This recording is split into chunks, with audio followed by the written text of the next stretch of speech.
Welcome to Mock 10 Sports, ladies and gentlemen. I appreciate you joining us in this episode. We're getting to the midway point of the season, the SEC football season. I thought there was kind of no better time to get on, talk a little player evaluation, little draft stuff, who we're liking in the SEC just from players as individuals. I thought there was no one better to get on than the executive director of the Reese Senior Bowl, Jim Nagy. Jim, I appreciate you joining us today, brother. How's everything in Mobile? Everything's good, man. I appreciate you having me on today. Oh, no problem, man. So, Jim, just for our listeners, I know a lot of people probably listen to the show, know your background, but just give everybody a little bit where you started, how you were coming up through the NFL, and what you're doing now. Yeah, so 18 years in the NFL before taking this job. This 5-year bowl. Was with a few different teams when I was in the NFL. Longest stint was in New England. I was there for 7 years, and then I finished up my last 5 years in Seattle before taking this job. So lived in Mobile since 2007. And when this job came open, it was just something I felt like I needed to go for. And thankfully, they thought I was the right guy. And it's been a really good 5 years since. So yeah, that's kind of the Cliff Notes version of it. Well, I mean, you were talking a little bit off air, give us the day-to-day during the fall season right now, how your staff is set up with the Senior Bowl. Are people going on the road on the weekends? Like, what's the day-to-day right now as you are collecting these names, getting these invites set out for the 2023 Senior Bowl? Yeah, it's just really busy, man. We've got 9 former NFL scouts spread out all over the country. Over 160 years of experience on this year's staff. So those guys, like you said, there are games every Saturday. I think we were at 11 game sites this weekend, 11 or 12. So those guys are out on the weekends. They're watching tape during the week, which is obviously the most important part of it. And then just filing the reports in the system. So what we're doing here is we've got 4 full-time football guys on staff here. We've got 4 states that we do. Kind of looking at our map over here, we've got 5. We have Alabama, Mississippi, Louisiana, Kentucky, and Tennessee. So we've got a good chunk of the SEC here that we do from the office. And watching the tape as it comes in. So trying to do this thing the way, and we're going to be inviting players here in about 5 weeks. So it's go time now. It's really busy once we get into the fall. Sounds good. So I'm sure this is an exciting time for you. Have y'all got any invites back or invitations accepted back yet, or no? They don't go out for another 4 or 5 weeks. Yeah, we wait, man. Like, I just think it's not good to. First of all, you got to let these guys play a little bit, right? Yeah. I mean, there's guys right now that we know we would want to invite to the game, but there was another game sent out some invites last year or real early, and I got negative feedback from coaches that. They were just surprised they were coming in that early. We usually do ours at the beginning of November. So we're going to stick with that. And then we'll do another round of invites in December. Because, again, I think we owe it to the players to give them the month of November to get better. I mean, there's always those guys that whether it's like new coaching staff, new scheme, they're getting used to everything. And they you see a nice jump in the month of November. So we don't fully invite at the beginning of November. We'll wait and do a second round in December. You led me into my next question a little bit. You talked about scheme. I feel like you obviously watch, even going back to your days, New England, Seattle, you watch more film than anyone I know, for me and you going back at our time in college. What are some of the just kind of the new trends you're seeing in college football, whether that's what sticks out, whether that's on offense or defense, things that you see weekly that you're just like, I probably didn't see that about 5, 6 years, even going a decade back? Wow, that's a good question. The college game's been more spread and wide open for a number of years now. I think really the biggest difference you're seeing is kind of these schemes trickling up to the NFL. I think that's where you've seen most of the change, and the NFL got more receptive to college concepts.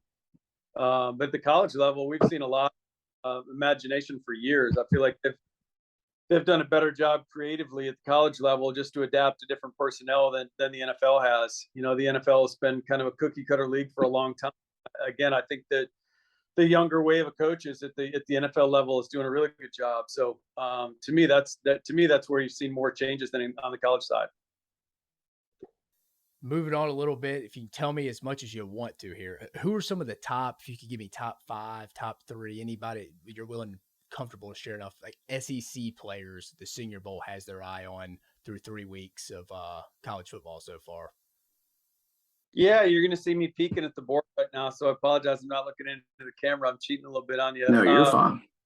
Obviously, you start at Georgia, and Nolan Smith is a guy that really stood out last year on that historically good Georgia defense, and he came back for another year, which I think was smart.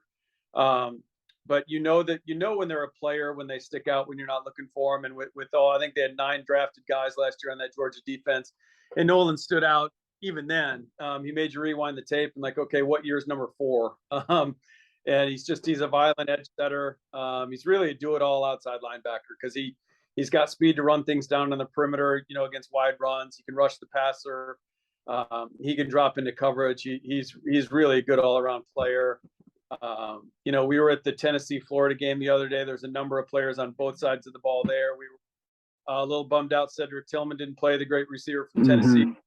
I think it speaks to the game Hendon Hooker had, that he was able to do what he did without Cedric Tillman. I think a lot of guys would losing their go-to guy would really struggle. And gosh, Hendon Hooker played a great game the other day. Just going through the tape this morning, made a lot of critical clutch plays when he needed to. Those are some right off the bat. Alabama's getting some really good play on that defensive side of the ball from some of their and give the big guys a little love. Nick Broker on the offensive line at Ole Miss. Yeah, they've shifted from left tackle to guard, and he's really taken to that move inside really well. He's playing really well inside for them. That Ole Miss team overall is playing great football right now, and it's cool to see Nick slide inside and look as natural as he does. Absolutely. Now, you mentioned Hendon Hooker a little bit. Again, you're teeing me up, throwing me softballs, teeing me up to my next question. What's your kind of thoughts of the SEC overall from at the quarterback position? I feel like there's some pretty good players, about 5 through 6. Very intrigued to hear what your thoughts are on the overall just quarterback performance in that conference. Yeah, I mean it's really good right now. You start with Bryce Young at Alabama. Obviously, he's not a Senior Bowl guy for us, but he could graduate. I think Coach Saban said at SEC Media Days he'll graduate, so we'll see. Maybe he will be if he finishes out in class. But Stetson Bennett has really made a nice jump. I don't think Stetson gets enough credit being a legit pro prospect. I think he entered the year and there was a feeling that Stetson was really just more of a good college player. And there's definitely a difference between the two. There's certainly guys that are good college players. I think that Stetson's made that jump and I think he needs serious consideration, to be a draft pick next year. I mean, we're looking at him that way. Hendon Hooker is playing great. He was our player of the week this week. Will Levis is doing a lot of really good things in Kentucky. I saw Will at the Manning camp this summer, and he and Anthony Richardson were kind of head and shoulders from a tools perspective, stood out at that camp and that's in that setting. And Will's done some nice things, going into the swamp and getting a win a couple weeks ago was a really good win for him. So it's a really good, I mean, just those 4 guys right there. I mean, the league is probably at the top end, the heavy end. It's as good as the league's been in a while. Yeah. And I'm with you. I thought Anthony Richardson had a really good game last week. Obviously a couple of mistakes here and there, but like you said, overall, I didn't think going into it, any of his issues from the previous 3 weeks going into week 4 were going to change on the road. But I thought that he played within the system. They had a good game plan going into it. I was really impressed overall with Anthony Richardson this past Saturday. Yeah, we just watched a little bit of their offense as well. I was watching some Justin Shorter tape. Justin had a really big game for them this week, 7 catches, $150 something. And I'd say this with Anthony Richardson, you just got to keep reminding yourself how little football the guys really played, right? Mm-hmm.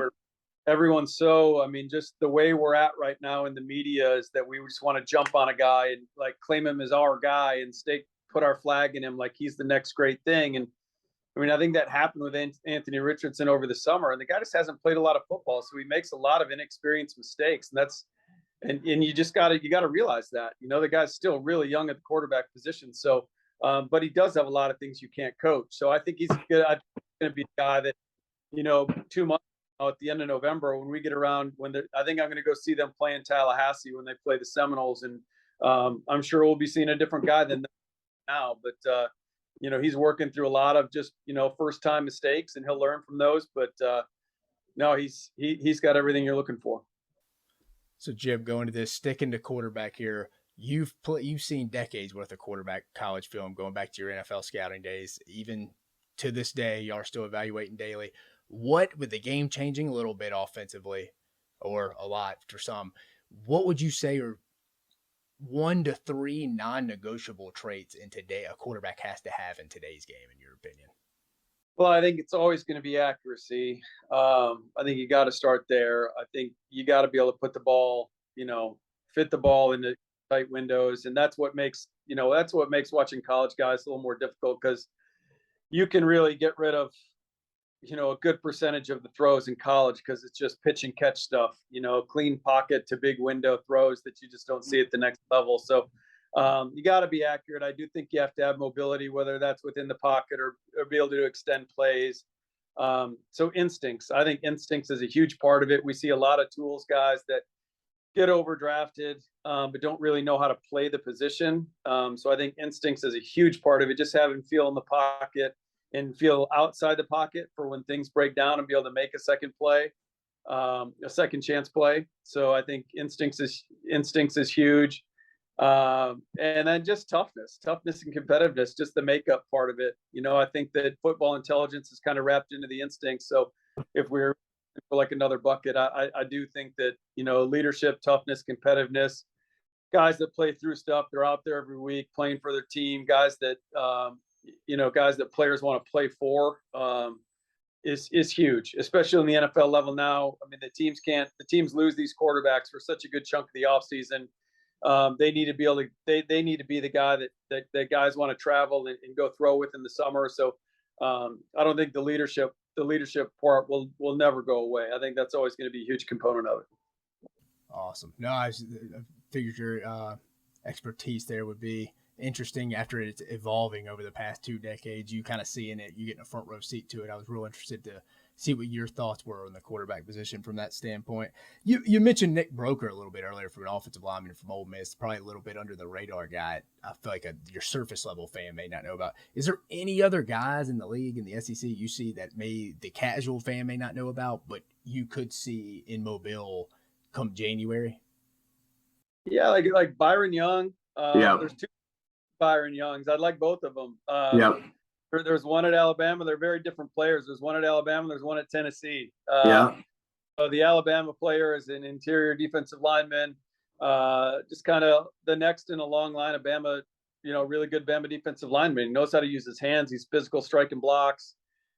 He's got some versatility to move up and down the front, and they'll use him that way. And then the Tennessee Byron Young is really one of the best guys on the move, rushing the quarterback on the move off twists and games, and really rocked up, put together dude, kind of an old school 3-4 outside linebacker build, kind of that old Pittsburgh Steeler, 6'2", 265, 270 type rocked up build.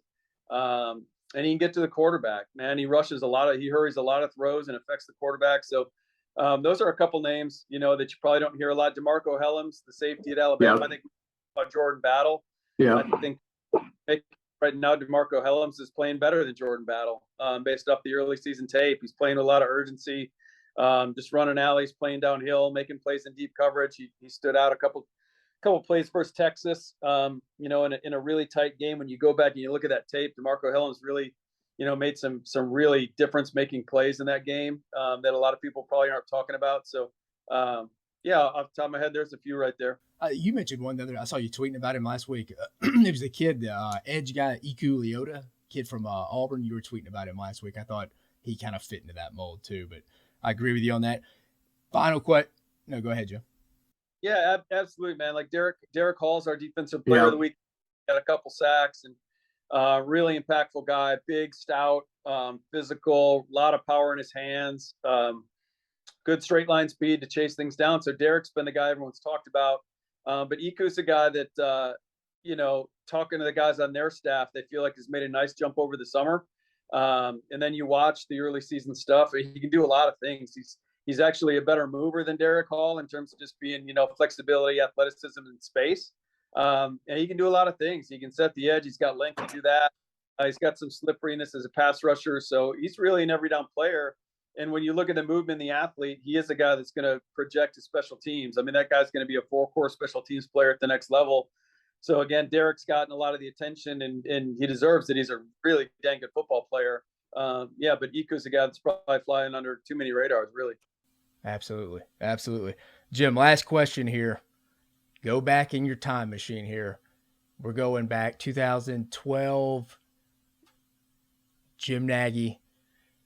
Give the listeners that I really don't feel like understand the day to day of the grind the on the road scouts have during the season. Just give us just a week overview, like what you're doing Sunday, Monday, Tuesday, Wednesday, Thursday, Friday, going into the schools, getting film, going to practice, traveling, being away from the family. Just give everybody a little bit of overview back in your day as the Southeast scout for the Seattle Seahawks. Yeah. That's a good question. It is a grind, man, and I don't think you can stress that enough. Like what these guys are going through right now on the road. Again, being away from your families, it's truly a single guy's job. I think most jobs in football are truly single guy jobs. I think it's a lot harder when you add a wife and kids into the equation. So it's hard. It's hard being away. It can get really lonely out there. I mean, this is the time of year. These are kind of the dog days of scouting. These guys have been on the road now since the beginning of August. So we're getting out about 2 months on the road. So yeah, it's challenging, and it takes you have to schedule it right. Like if you're in the Southeast, you can't go from Mississippi State to Ole Miss to Bama to Auburn in the same week, just because there's no way you can handle that volume of reports. So like think about it this way: if you go into Tuscaloosa and they typically have double-digit guys drafted every year, you're going to have between 10 and 15 guys drafted out of Tuscaloosa alone. To write a draftable report, at least in the systems I was in, that can take up to 2 hours per report. So if like a typical day, you show up at the school at 7 a.m. and you're there until, 5 o'clock-ish, when practice is over. And then you have to drive 3.5 hours to Auburn. So you're not even getting to Auburn till 8:30, 9 o'clock.